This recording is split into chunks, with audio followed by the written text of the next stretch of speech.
दोस्तों, good morning. ये है सिंगापुर का कॉइन। सिंगापुरा उनका भाषा में लिखा हुआ है, सिंग्लिश भाषा में। इसमें देखिए इंडिया का तमिल भाषा भी इसमें लिखा हुआ है।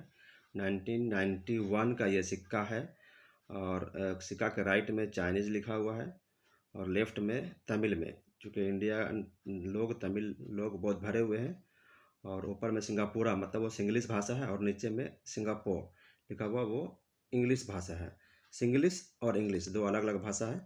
तो सिंगापुर में बेसिकली सिंग्लिश भाषा चलता है, सिंगापुर और इंग्लिश मिला करके। आइए इस सिक्का को पलट करके थोड़ा देखते हैं उस तरफ में क्या है।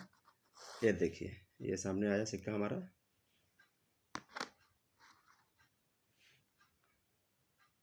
ये देखिए 10 सेंट, वहाँ के पैसा को सेंट कहते हैं।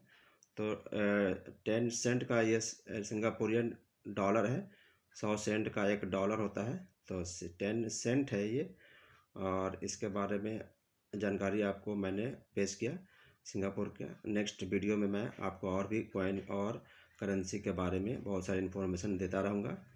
मेरे चैनल को सब्सक्राइब कर लीजिए ताकि हर नई जानकारी आपको सबसे पहले पहुँचे। Thank you.